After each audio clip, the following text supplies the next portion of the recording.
See the DA walking down. All right, here we go. Forecast is looking so good for the game, you know. Now it's looking rough. Are you shooting the game? No, I'm playing Joseph with my dad. Oh, okay. I'll be there. Yeah, I'm like, With Poncho. I know. I'm okay for training. I'm a fair weather fan. How's that? I'm an actual fair weather fan. Yeah, like weather-wise, not Yeah, I like. mean, maybe it'll last till half. I heard it's not going to be a lot of rain. Wait, when's it supposed to rain? Sunday during the game? All day, Sunday during the game.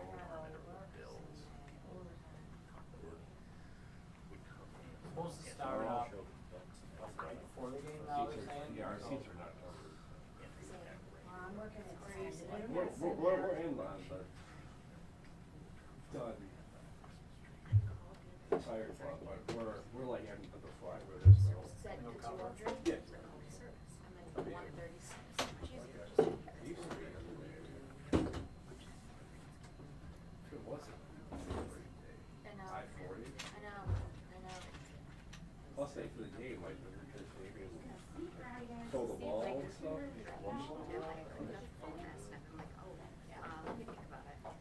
Yeah. I got the weather 4 I times. suppose I'll go. Yeah. I got the weather. I did back out away like yesterday, so I knew the weather a bunch. I was like, Mike, we gotta do some stress, but you gotta blow it away. Yeah, come on, what else? You gotta like all put Yeah, your 'cause they powers were. together. They thought it might not come till like this evening. Like total 1/10 of an inch, but that's like with overnight too. So it's not a lot. Not like, oh my God, but not like thousands. Wait, what is this person that left? What's he look like? Ball. Oh, he's got the big No. like Yeah, like Frankenstein a little on his left. legs. Yeah. Yes. I know. Hi, Going Tara. to- he's going How are to- you? Good, how are you? Good. Kentucky to be close to. Oh, I know. Chasing a girl in Kentucky. It could be like a song. A good country song. Thank you for that. Yeah, I could make it, I think country song. Chasing my girl in Kentucky. Yeah, with, you gotta be in a pickup truck, you gotta be beer. We stopped for a beer. I They put out Pothole, hit the pothole. the tire got flat. Yeah. We were late. I just need someone to put She it all left. together. They had to find her. You put your house at the car. I got my shot up on you go 64. to get your beer. Okay. Send us an extra. We'll do that between 5 and 6. We'll put channels on it, so we put out the video. Cut the sleeves. Well, they brought it as well, so Is you- sorry it is. It was fun, I forget what place we went to. Luke Bryan. The summer I said, they were like, I was gonna cut the sleeves off my flannel, I forgot because we camped, and okay, bring it. She's like, I wouldn't have went with you. You guys all set up? Very good. Yep. Yeah, I know.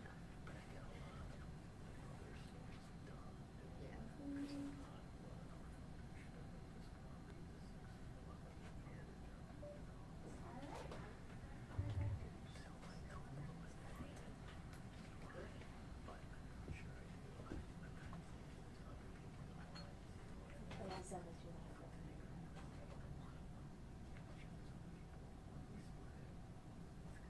I got 14, 15, yeah, we're pretty close to time on the phone. It's like, what are you trying? What are you trying? Got it, sir. Get ready. Everything done. Got everything. Yeah. Everything safe. Did it work? Alright, just gonna-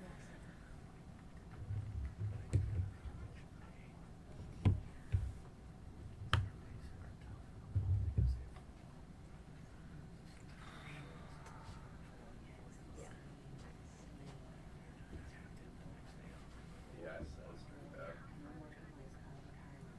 But of course, they still expect the same amount of content, you know, plus people, right? And then next week we use Kate and Maria. Who's gonna host that show? They decided. I have no idea, and I don't even know what kind of format we're gonna do. Yeah. Yeah. I don't know if they're gonna try to keep the same. I did hear they wanna put more news into it, so.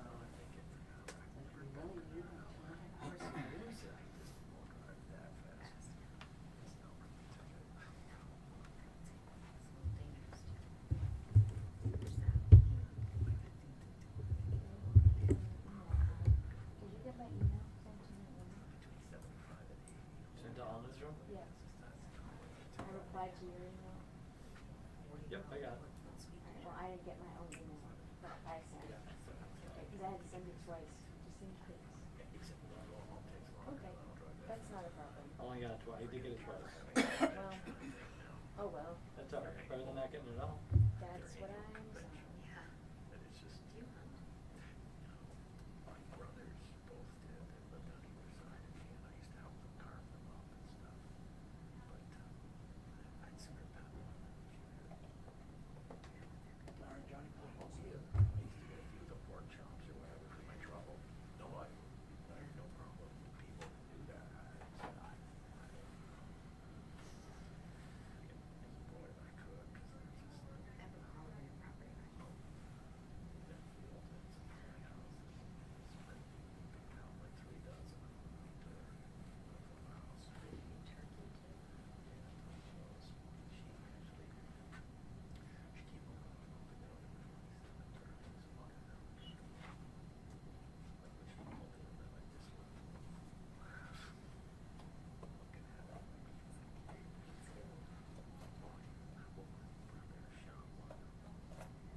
Bless you. Bless you. Thank you. Bless you.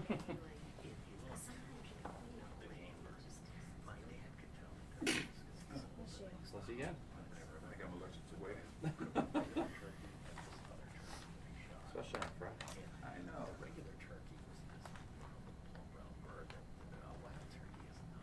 What time are your deadlines now with printing? This will get to the paper tomorrow. So, It'll just be online. Sunday, will it even be, like, will it be in on Sunday or no? It'll probably be in Like, Sunday, yeah. I know it's not sad. Yes. Feel bad for you.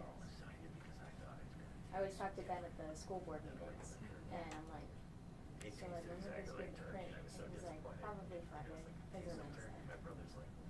Call your bookie back later. Any yours? No. I'm comfortable. It will. Yeah, it's better to be. It's windy again out there today. It's windy yesterday. Oh, it's the dust that kills you. It's always been here, it's like here. Bruce and I were, and especially at Seneca One. Yeah. When Bruce and I were walking out the other day, Oh, yeah. I almost got blasted over the equipment. Back over here again. It's always been a little there. We were coming out of, I think it was Epstein. From the summer, and it was a storm. It was like, stand up straight. Okay.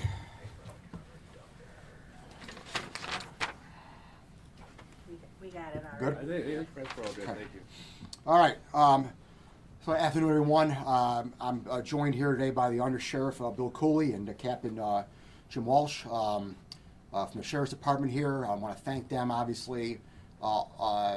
First and foremost, thank them for an outstanding investigation here, which is continuing, and their help.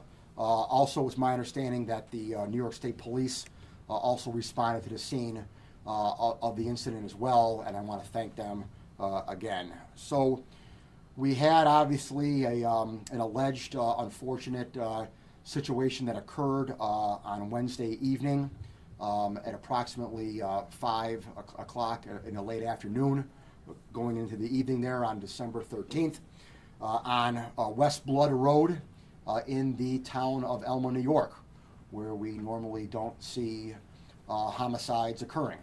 A 62-year-old female who was living in the home with a 61-year-old male that were apparently boyfriend and girlfriend, had been living in the home for some time, lost her life that evening. The defendant, 61-year-old Frank Litterio, Litterio of Elma, who apparently owned the home there on West Blood Road, has been arraigned about 10 minutes ago on one count of murder in the second degree. The allegation is that Mr. Litterio used a crossbow and shot the victim with the arrows from the crossbow and killed her that late afternoon on December 13th. The defense counsel who showed up at the arraignment for ECMC at ECMC this afternoon waived time. Normally, we have to obviously run a felony hearing within 6 days of someone who is held without bail. Judge Bowler ordered him held without bail. And like I said, as you all know, normally we have 6 days to run a felony hearing, but the defense counsel waived time, so that 6 days is now not hanging over our head, and there's a return date now of January 29th. He is being held currently at ECMC. I'll let the undersheriff talk about a little bit more about the investigation, what the allegations are that happened at the household, and at some point he will get subsequently released from ECMC and transferred down to the holding center. Undersheriff? Thank you, District Attorney. I thank everyone for being here today. Sheriff Garcia is in attendance at the Police Academy graduation. We're happy to report that we're bringing 6 new deputies into the Police Services Division, and they all hail from our Jail Management Division, so we're glad to see that happen today. Like the District Attorney said, on Wednesday at about 5 p.m., our deputies responded to a 9/11 complaint requesting a welfare check on West Blood Road. Upon arrival, they encounter 61-year-old Frank Loterio, and he was exhibiting signs of self-inflicted wounds. He had a laceration to his neck, puncture wounds to his chest, and injuries to his wrists. Immediately thereafter, they encounter the victim, 62-year-old Jill Harris, on a couch in the living room. She was deceased from arrows that were shot from a crossbow. The autopsy revealed that she had been struck 3 times by arrows, once in the abdomen, once in the face, and once in the chest. So when you consider what it takes to load and fire a crossbow, there's a process to it. So this was clearly a deliberate actions. Based upon the scene investigation, it's believed that the victim had been deceased for a while, although it's difficult to discern exactly how long. Detectives are still working through and trying to establish a timeline. Our deputies, with the assistance of the state police, secured the scene, cleared the house, and summoned first aid, who subsequently transported Frank Loterio to ECMC for treatment for his injuries. Erie County Sheriff's deputies have been detailed to him ever since this event occurred on Wednesday. Like the DA said, today he was charged with murder second. I want to express my condolences to Jill Harris's family, and I want to commend the excellent work of Captain Jim Welch here and his team of detectives and all the deputies and troopers that responded, and District Attorney John Flynn's talented team of prosecutors that worked on this case. So with that, we'll open it up for questions. Yeah, you ever handle a case where a murder weapon was a crossbow? No, that's the first one. I mean, Billy might have been his time at BPD. No, I was with the homicide unit for quite a while and never encountered this one. Yeah, I've never seen it. I mean, it's a crossbow is a rather unique weapon. I mean, there's crossbow has a trigger mechanism to it. It's not like a Robin Hood bow and arrow. It's a pretty powerful weapon, and you have 3 arrows that were used in this incident. And again, I want to commend and the sheriff's department, the deputies who showed up there. Not only do I want to commend them, but I want to obviously offer my hope that they're okay for what they saw, because it was obviously a horrific scene. Is there a possibility that he was like having some kind of a mental breakdown? And we'll have to obviously explore that in the course of the investigation. I mean, right now we're trying to investigate and piece together, like, first of all, why did this happen? What led up to this? Did they get into an argument beforehand? Did they have any kind of issues that may have caused this problem? So, what you do is you start at the beginning to go back as far as you can to see what leads up to this.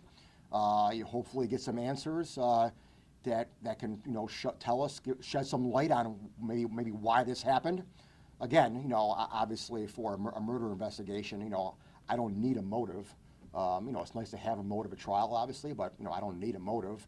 You know, and so, and then, you know, we obviously want to know, you know, more about what happened at the scene. As the undersheriff said, you know, this is not like I said before, it's not like Robin Hood pulling an arrow out and, you know, keep doing it. You gotta load the crossbow up and put it together and shoot it with the trigger, then load it up again.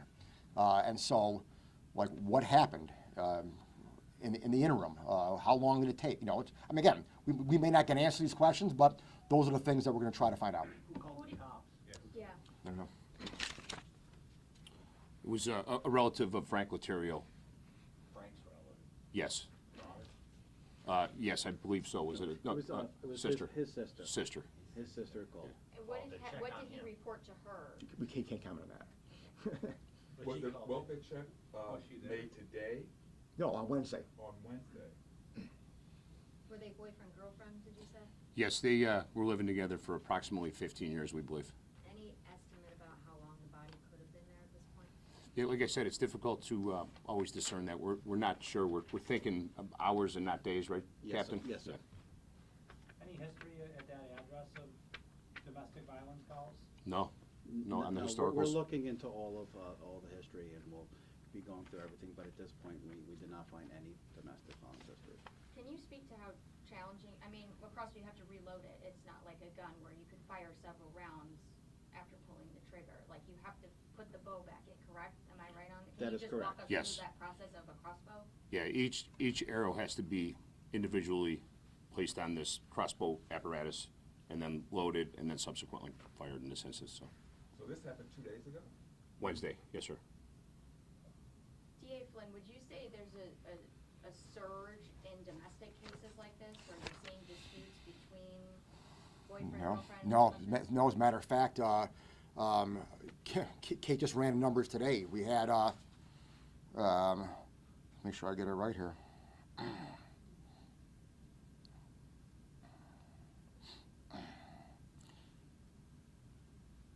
So we had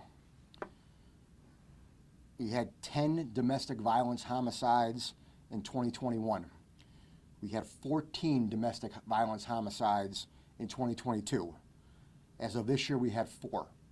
So we are way down in our domestic violence homicides this year, like dramatically down. So, you know, so yeah, so our DV homicides are down. You know, our DV numbers in general are kind of steady, but you know, our domestic violence homicides kind of ebb and flow over the years. And so, you know, we had 2 double-digit years back to back in 21, 22, and then, you know, thank God we went down this year. But you know, obviously 1's too many, much less 4. Dave, yeah. Just to follow up. Yeah. I think you're making sure this is Wednesday. Yes. You're telling us about this now. Why? Why? Because you just got arraigned 10 minutes ago. Okay, but Yeah. obviously he was taken in, right? I mean, he. Yeah, well, he went in on Wednesday night to get medically treated for his self-inflicted wounds. So at that point, the investigation was underway, and he was arrested this morning. So What's his status in the hospital?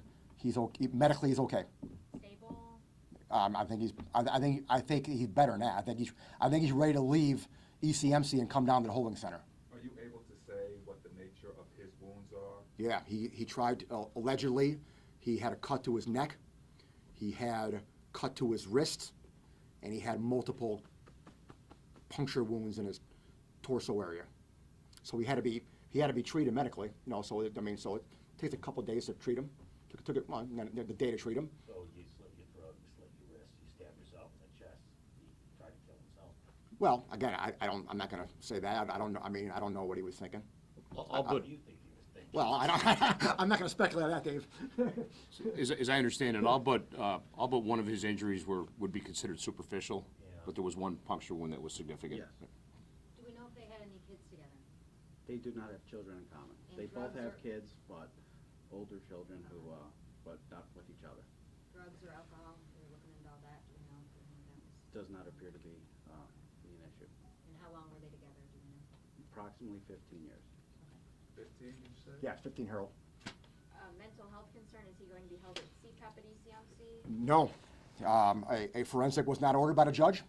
And from my understanding, the medical staff does not see the need for one. So again, that was my first, when I found out that the return date was January 29th, that was my first question. Well, he must have got a forensic. But no, the judge did not order a forensic. And the reason for the return date being a month out is because the defense lawyer waived time. And you talked about how rare it is to see a homicide case. You've never seen a homicide case like this with a crossbow as Never. a weapon. Can you talk about the deadliness of a crossbow? Because I think that's very... Yeah, Tara, I mean, I'm a golfer. I don't hunt, I don't fish, you know, I don't know anything about crossbows.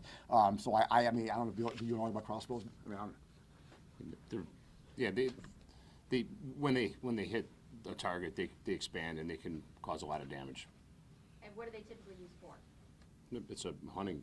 Yeah, deer hunting, other game hunting, target shooting. How is the suspect's last name spelled?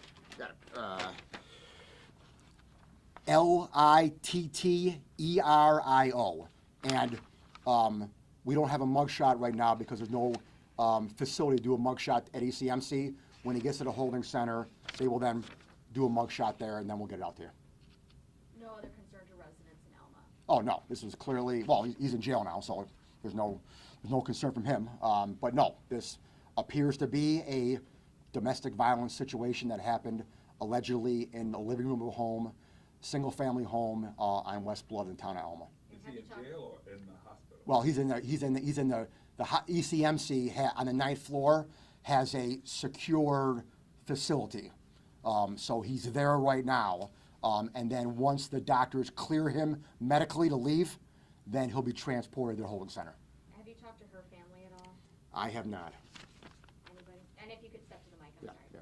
We can't hear you. Oh, Over okay. Yeah. Yes, her family was notified that night of the incident. How are they doing? Obviously, when something horrific like this happens, they're doing as well as they can. So anybody, with this time of year, thoughts and prayers for the family, her family going through this. It's bad any time, but especially this time of year. Does she have her own children? Yes, she does. How many does she have in, I believe she has 3 children. Oh, good? oh, we got Yeah, what do you got? Yes, sir. Colton Street, Cheektowaga yesterday, an animal Yeah. welfare case. Do you know if anyone's been charged in there, what they've been charged with? Not yet, no. They're still under investigation. I know that there was a report that came out that an appearance ticket was issued. It's my understanding that that's not true. It is still under investigation, but it's my understanding that there were over 100 animals that were taken from this home in Cheektowaga. Animals that, like, I can't believe are at a home in Cheektowaga, like a pig. Kate, what else was there? Chickens.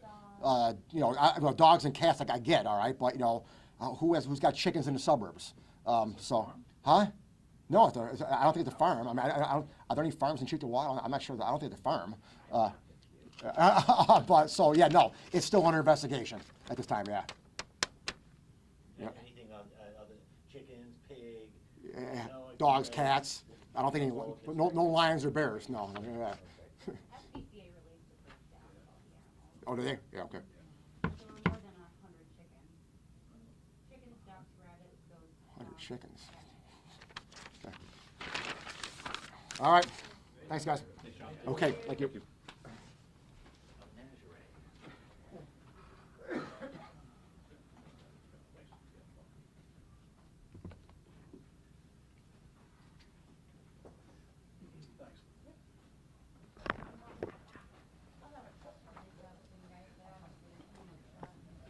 Thanks, Kate.